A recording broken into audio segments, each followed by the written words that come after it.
Joining the Observer on the air live couldn't be easier. First, visit bit.ly/obguest. Once you click on that, you'll wind up on this screen. Then, you'll have to choose the webcam that you want to use. You can see there's a list of them here. And once you choose the right webcam, you'll then have to choose the microphone that you want to use. It's all very simple. Then type in your name where it says your name here. And once you have finished typing your name, click the join button. Then you'll be in the queue to be on the air. It's that easy.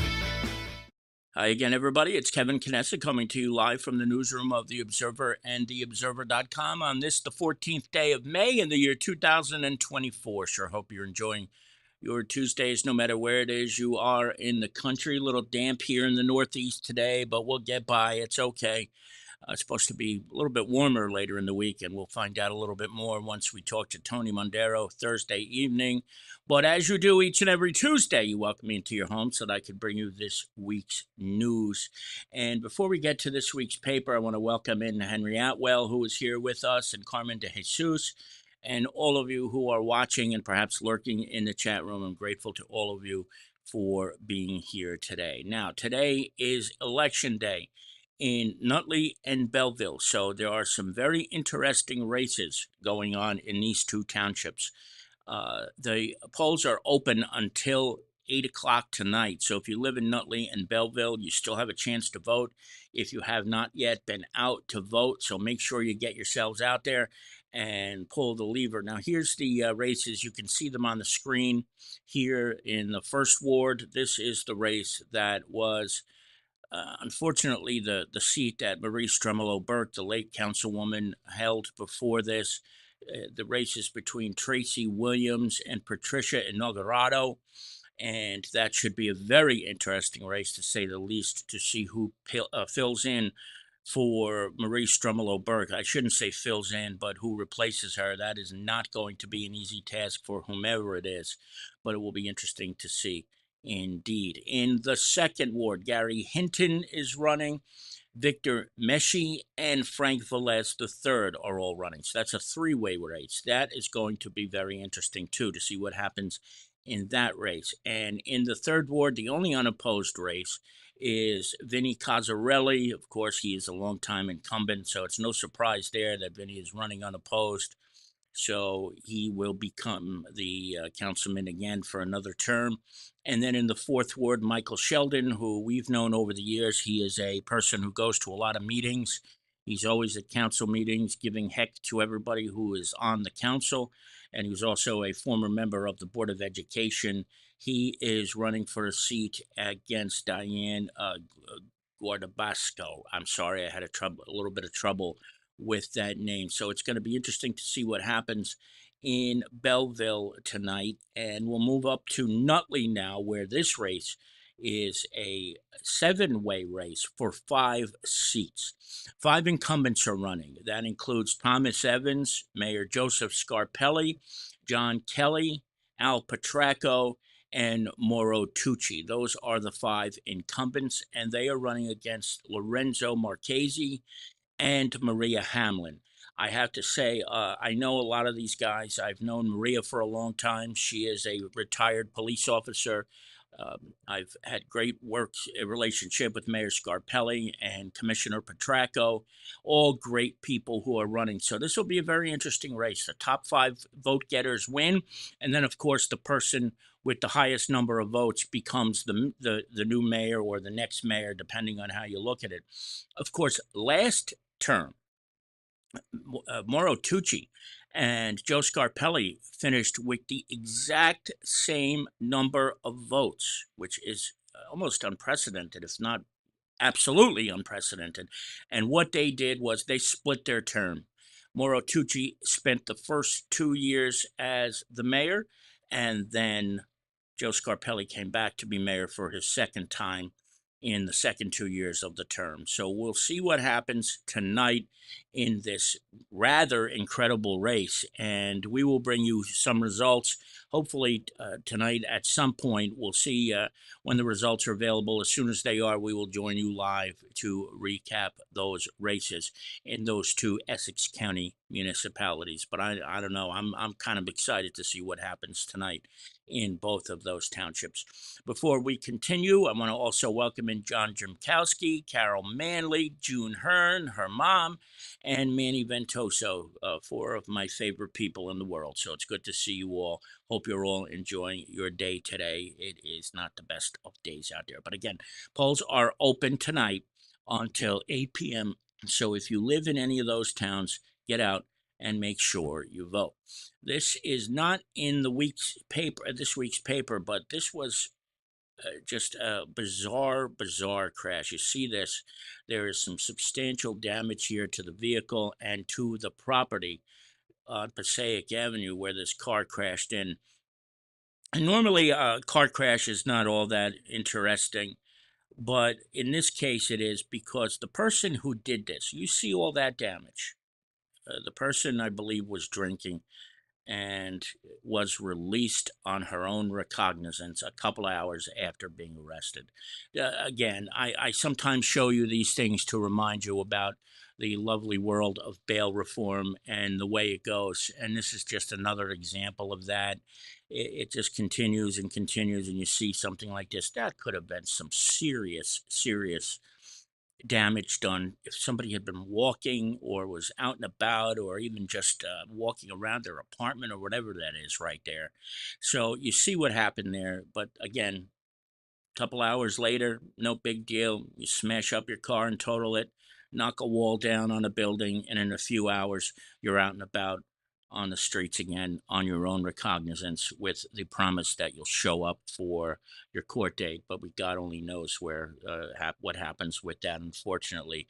I wish we had the time to follow up on that, but unfortunately, we don't have enough time to get into the courts. But we will see what goes on there.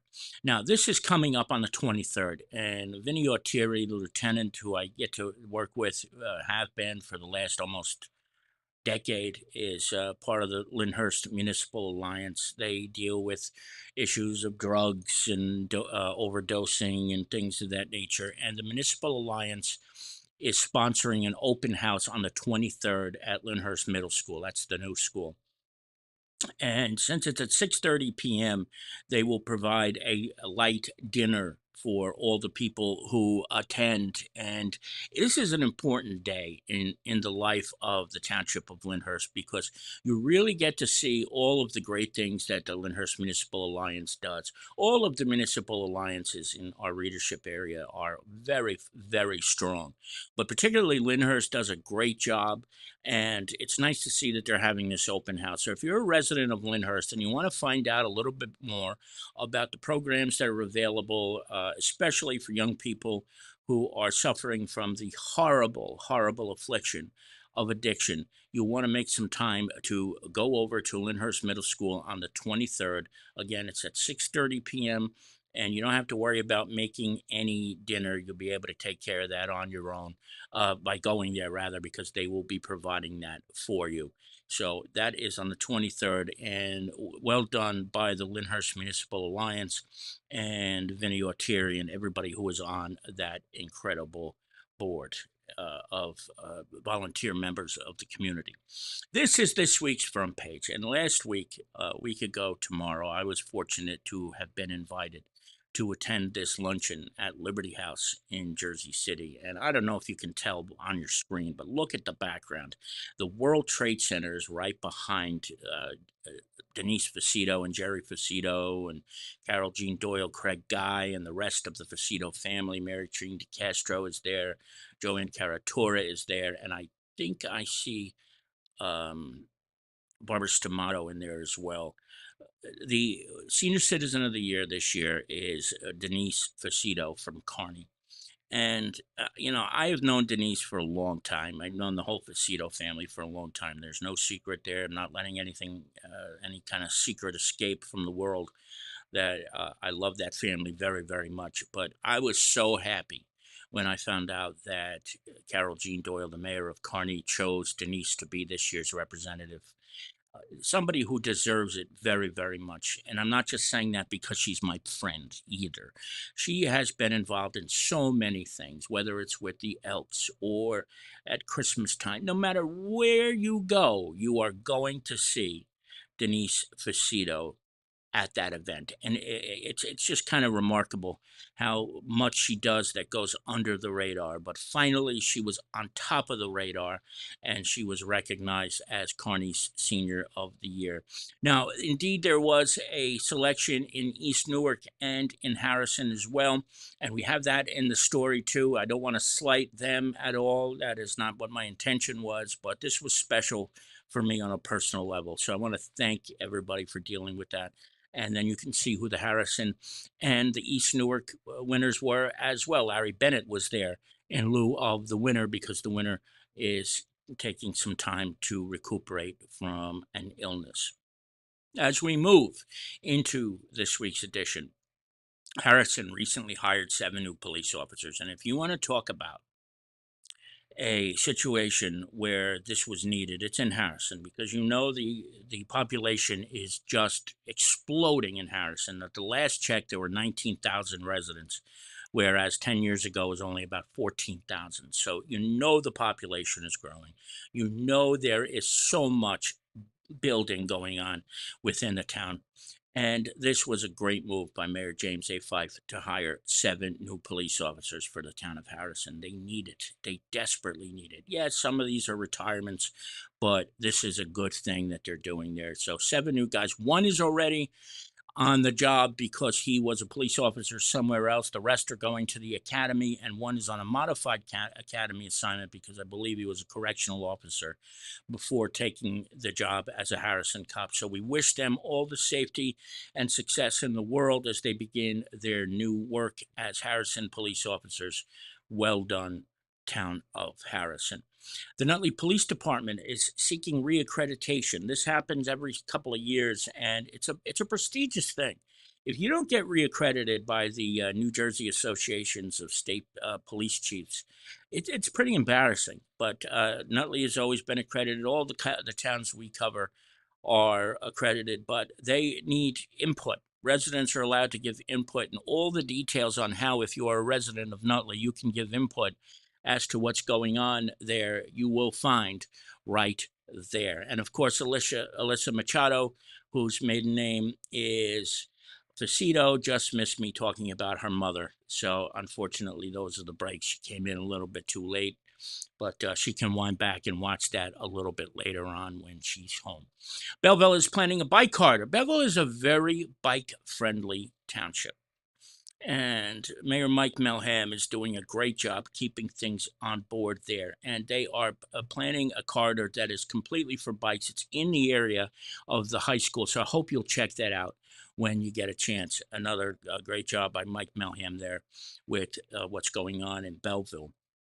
Congressman Pascrell was in Kearny last week. He brought a check for almost $1 million that will cover lead pipe replacement project in the township, a project that's been in the works for several years now, but it's all coming to fruition. I know Steve Marks is probably excited to get this going even further and closer and closer to it all being completed. It's going to be a while before that happens, but thanks to Congressman Pascrell, almost $1 million comes into the town of Kearny to work on that project, and that's Rick Poplawski right there with Congressman Pascrell last week at Town Hall. And Pascrell took a tour of Passaic Avenue when he was here. So we welcome him. I'm glad he was here. I'm sorry I wasn't able to make it, but whenever Congressman Pascrell is in the area, it's usually for a good reason and because he did something very good for the people of the town.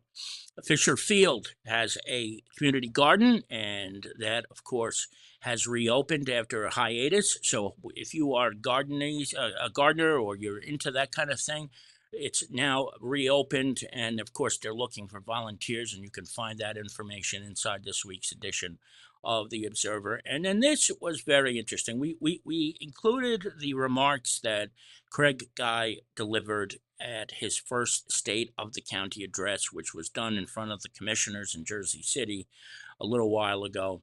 And it was really tremendous because I got to tell you something. I didn't know much about Craig Guy other than that he was chief of staff to the last county executive, Tom DeGeese, but he is a character. He's a retired cop. He is an extremely gregarious and funny guy. When he speaks, and he spoke at the luncheon for the senior citizens last week, I didn't realize how comical he can be, especially at that moment when he realized he called Denise Facito Diane. He really just takes it and he runs with it. But he delivered what I would say was a very inspiring speech about the state of the county. And when you talk about somebody who got off and started to run on January 1st, that's the county executive. He has done a lot of work in a small amount of time. So I hope you guys will read his speech if you didn't get to see it in person or if you didn't see a video of it.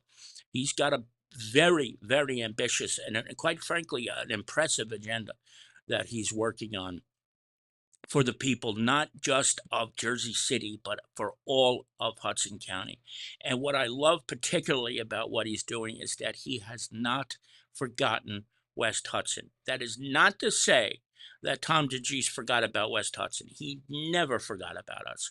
But when you talk about somebody who is giving it an extra effort for West Hudson, Craig Guy is coming through, and that is very, very important to see. And it's no wonder to me that so many people love the guy, including some of the police and fire unions in Kearny. They all absolutely love the new county executive. So we'll see what happens from there. Also, the Memorial Day, the Cardinal Joseph W. Tobin will be in North Arlington celebrating an outdoor mass at the Holy Cross Cemetery in North Arlington. So I hope you'll check that out if you're going to be around and not going away for Memorial Day weekend. Cardinal Tobin is an excellent homilist, so you can check that out. And we are in the middle of Police Week. And Mina Claudius, the president of the Kearny PBA, along with the PBAs of several other towns that you can see on this screen right now and in this ad on page number 7, they took out this ad to mark Police Week 2024, and this is a time where police need our support more than they ever have. And I don't think that's an understatement. I don't think that's anything you don't already know. But with it being Police Week, we salute all of the women and men who serve in the police departments of the towns that we cover and all over the country. All over the country. Sometimes I think about the stories that we hear about some of the police officers that live in our area and when they go home and the things that they have to bring home and deal with. I don't know if any of us who are not police officers can truly grasp the gravity of what they see on a daily basis. So to all of the police officers in the towns we serve and the towns we don't serve, our cap is tipped to all of you on this National Police Week. We move into the back, and of course, we have a bunch of stories this week in sports from Jason Bernstein, and a rarity, 2 athletes of the week. Now, this is not that they're sharing it, but one was from last week, and we didn't have the space in the paper to run it, so we have 2 athletes of the week in this week's paper. This here, Mustafa, was supposed to be last week, but we just had to hold it. But they each deserve their tremendous, tremendous honor. And don't forget this weekend, if you don't have anything to do, Watco's one-act plays take place this weekend in Harrison. 2 pages of classifieds, as there are each and every week. So if you're looking for a place to live, if you're looking for a place to work, or if you need to get your lawn mowed, or you need work done in the house, you are going to find it in this week's classified. Please check those out on pages 16 and 17. And that's it. That's it. I want to thank each and every one of you for joining us today. Alyssa says she's going to stop by for papers after work, but that would not do any good because they aren't going to be here till tomorrow, as they are each and every Wednesday. So you're going to want to do that tomorrow, Alyssa. I hope you're still listening because I don't want you to take an unnecessary trip. But I'll put a bunch of those aside for you.